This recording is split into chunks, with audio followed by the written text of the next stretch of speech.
안녕하세요, 여러분. 오늘은 조금 무겁지만 꼭 필요한 이야기를 해보려고 합니다. 혹시 가족과 대화하다가 저 말은 하지 말걸 하고 후회해 본 적 있으신가요?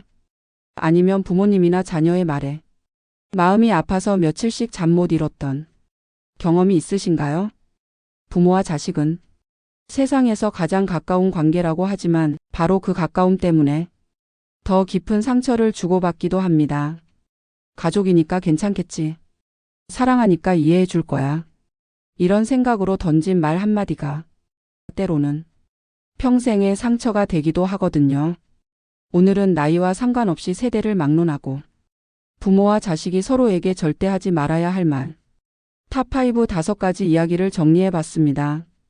이 영상이 여러분의 가족 관계에 조금이나마 도움이 되길 바라며 먼저 구독과 좋아요 부탁드려요. 그럼 시작해 보겠습니다. 시작하기 전에 잠깐 이런 통계 하나 알려드릴게요.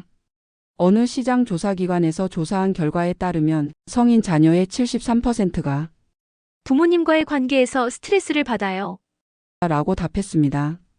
반대로 부모님들도 64%가 자녀와의 소통이 어렵습니다. 라고 하셨어요. 이게 바로 현실입니다. 사랑하는 사이인데도 서로를 이해하기 어려워하고 있어요. 그런데 여기서 중요한 건 대부분의 갈등이 말 때문에 시작된다는 점이에요. 좋은 의도로 한 말이라도 받아들이는 사람에게는 상처가 될 수 있거든요. 오늘 제가 말씀드릴 내용들을 들으면서 나도 이런 말 했는데? 하실 수도 있어요. 괜찮습니다. 중요한 건 깨닫는 거죠. 그리고 앞으로는 조금 더 신중하게 말하는 거고요.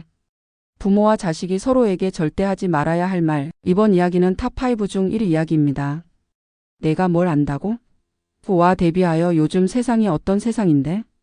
첫 번째로 절대 하면 안 되는 말, 바로 상대방의 경험과 지식을 무시하는 말입니다. 다음은 부모가 자녀에게 하는 말입니다. 내가 뭘 안다고 그래? 아직 애가 뭔 소리를 하는 거야? 내가 내 나이 때는 다음은 자녀가 부모에게 하는 말입니다. 요즘 세상이 어떤 세상인데 그런 생각을 해요? 옛날 사람이라서 몰라요. 시대에 뒤떨어져요. 제가 아는 분 이야기를 해볼게요. 김모님이라는 분인데 40대 직장인이세요. 이분이 어느 날 아버지께 아버지, 요즘은 투자도 온라인으로 하는 시대예요. MZ세대들은 다 이렇게 해요. 라고 했답니다. 그런데 아버지께서 내가 뭘 안다고 그래? 내가 장사할 때 너는 기저귀나 차고 있었어. 라고 하셨다고 해요. 두 분 다 틀린 말은 아니죠. 하지만 서로의 경험을 무시했어요. 왜 이런 말이 상처가 될까요? 첫째, 존재 자체를 부정당하는 느낌을 받거든요. 내 생각은 가치 없다는 메시지로 들려요. 둘째, 세대 갈등을 심화시킵니다. 역시 우리는 다른 세상 사람이야 라는 벽을 만들어요. 셋째, 소통의 문을 닫아버려요. 다음번에는 아예 이야기하고 싶지 않게 됩니다. 그럼 어떻게 말해야 할까요? 다음은 부모님이 자녀에게 하는 말입니다. 그런 생각도 있구나. 내 경험으로는 이런데 내 생각은 어때? 요즘은 그런 방식이구나. 나도 배워볼게. 다음은 자녀가 부모님에게 하는 말입니다. 아버지 경험도 중요하죠. 요즘은 이런 방법도 있어서 한번 알아봐도 좋을 것 같아요. 어머니 말씀도 맞아요. 다만 지금 상황에서는 이런 방법도 고려해 볼 수 있을 것 같아서요. 핵심은 상대방의 경험을 인정하면서 내 의견을 더하는 것입니다. 이번 이야기는 탑5 중 2위입니다.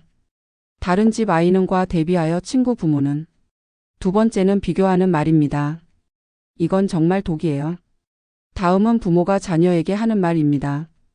옆집 민수는 벌써 결혼했는데 너는? 내 친구는 회사에서 승진했다던데? 다른 집 애들은 다 효도하던데?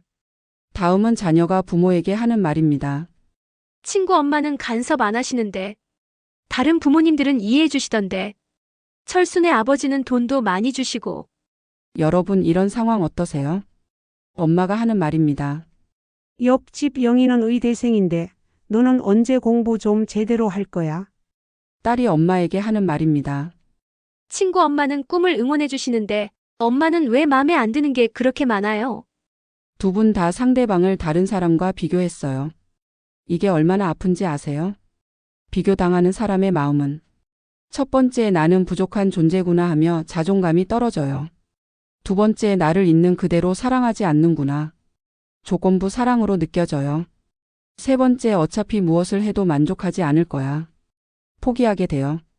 실제로 뇌과학 연구에 따르면 비교당할 때 뇌에서는 물리적 고통을 받을 때와 같은 부위가 활성화된다고 해요. 정말로 아픈 거예요. 대신 이렇게 말해보세요. 부모님이 자녀에게 하는 말입니다. 내가 요즘 힘들어 보이는데 뭔가 도와줄 일 없을까? 내 선택을 믿는다. 다만 걱정되는 마음에 조언하는 거야. 자녀가 부모님에게 하는 말입니다. 엄마 방식도 있고 다른 방식도 있는 것 같아요. 우리만의 방법을 찾아봐요. 아버지 마음은 이해해요. 제 입장도 한번 들어봐 주세요. 여러분, 세상에는 70억 명이 넘는 사람이 있어요. 각자 다른 상황, 다른 능력, 다른 꿈을 가지고 있고요. 우리 가족은 남과 비교할 대상이 아니라 서로를 있는 그대로 사랑해야 할 소중한 사람들이에요. 이번 이야기는 탑5 중 3위입니다. 내가 너 때문에 와 데뷔하여 부모 잘못 만난 게 내 팔자지. 세 번째는 책임을 전가하는 말, 희생을 강요하는 말입니다. 이건 정말 조심해야 해요. 다음은 부모가 자녀에게 하는 말입니다.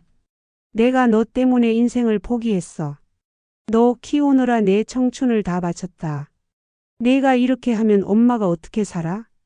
다음은 자녀가 부모에게 하는 말입니다. 부모 잘못 만난 게 내 팔자지. 왜 나를 낳았어요? 내가 원해서 태어났나요? 다른 집에서 태어났으면 얼마나 좋았을까? 제가 상담을 하면서 만난 분 중에 이런 분이 계셨어요. 50대 어머니였는데 대학생 아들이 성적이 안 나오니까 엄마가 너 때문에 직장도 그만두고 뒷바라지 했는데 이게 뭐야? 라고 하셨다고 해요. 그랬더니 아들이 그럼 왜 나를 낳았어요? 내가 원해서 태어났나요?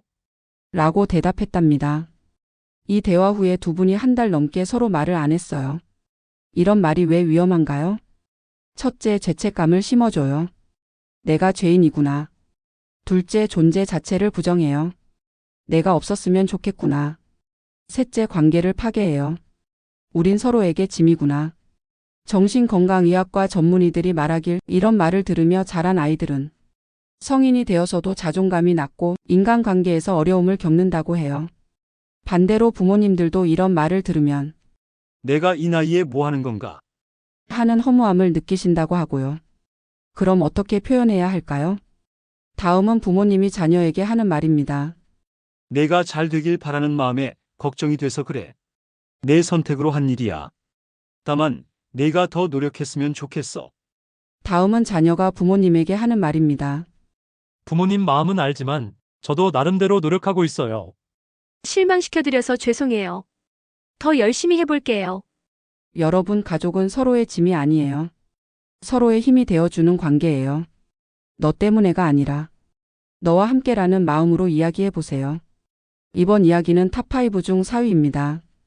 그럴 줄 알았어 와 데뷔하여 말해도 어차피 안 들을 텐데. 네 번째는 미리 포기하는 말, 단정하는 말입니다. 다음은 부모가 자녀에게 하는 말입니다. 그럴 줄 알았어. 내가 원래 그런 애지 뭐. 역시 기대한 내가 바보였어. 다음은 자녀가 부모에게 하는 말입니다. 말해도 어차피 안 들을 텐데. 부모님은 원래 고집이 세서. 어차피 내 말은 안 믿으실 거잖아요. 아들이 시험에서 떨어졌어요. 엄마가 하는 말은 그럴 줄 알았어. 놀기만 하더니. 아들이 하는 말은 어차피 엄마는 나만 믿어주지 않잖아. 말해봤자 소용없고. 이렇게 되면 악순환이 시작돼요. 포기하고 노력 안 하고 실패하고 역시 그럴 줄 알았어 하고 더 큰 포기를 하게 됩니다. 이걸 심리학에서는 자기실현적 예언이라고 해요. 부정적으로 단정하면 정말로 그렇게 되어버려요. 연구에 따르면 부모님이 넌 안 될 거야 라는 메시지를 계속 보내면 아이의 성취도가 실제로 30% 낮아진다고 해요. 반대로 넌 할 수 있어 라는 메시지를 받은 아이들은 더 좋은 결과를 만들어내고요. 대신 이렇게 말해보세요. 다음은 부모님이 자녀에게 하는 말입니다. 이번엔 아쉽지만 다음에는 더 잘할 수 있을 거야. 실수할 수도 있지. 어떻게 하면 더 잘할 수 있을까? 다음은 자녀가 부모님에게 하는 말입니다. 부모님 말씀을 한번 들어보고 싶어요. 제 생각도 들어봐 주시면 좋겠어요. 사람은 변할 수 있어요. 오늘 실패했다고 내일도 실패하는 건 아니거든요. 가족이라면 서로의 가능성을 믿어주는 사람이 되어야 하지 않을까요? 이번 이야기는 탑5 중 5위입니다. 나는 내가 싫어와 대비하여 부모님이 정말 이해 안 돼. 마지막 5번째는 관계 자체를 부정하는 말입니다. 다음은 부모가 자녀에게 하는 말입니다. 나는 내가 정말 싫어. 너 같은 자식은 없었으면 좋겠다. 나는 너를 포기했어. 다음은 자녀가 부모에게 하는 말입니다. 부모님이 정말 이해 안 돼. 이런 부모는 정말 싫어. 다시 태어나면 부모님 자식은 안 할 거야. 이런 말들은 정말 조심해야 해요. 한번 내뱉으면 되돌릴 수 없거든요. 제가 아는 가족 이야기인데요. 아버지와 아들이 크게 다퉜어요. 화가 난 아버지가 너 같은 놈은 내 아들이 아니야. 라고 하셨어요. 그 후 5년 동안 아들이 집에 안 들어왔어요. 결혼할 때도 부르지 않았고요. 나중에 아버지가 암 진단을 받으셨는데 그때서야 아들이 와서 아버지, 죄송해요. 라고 했어요. 아버지도 내가 미안하다. 라고 하셨고요. 하지만 그 5년은 되돌릴 수 없었어요. 이런 말이 왜 가장 위험할까요? 첫째, 영구적 상처를 남겨요. 둘째, 관계를 완전히 파괴할 수 있어요. 셋째, 후회해도 늦을 수 있어요. 화가 나더라도. 부모님은 이렇게 말하시면 어떨까요? 지금은 너무 화가 나서 말하기 힘들어. 나중에 이야기하자. 내 행동은 싫지만 너 자체를 싫어하는 건 아니야. 자녀는 이렇게 말하면 어떨까요? 지금은 감정이 복잡해서 대화하기 어려워요. 부모님 방식이 이해 안 되지만 부모님 자체를 싫어하는 건 아니에요. 화날 때는 잠깐 멈춰보세요. 이 말을 하면 우리 관계가 어떻게 될까? 한 번 더 생각해 보세요. 여러분, 오늘 5가지 이야기를 들으면서 어떤 생각이 드셨나요?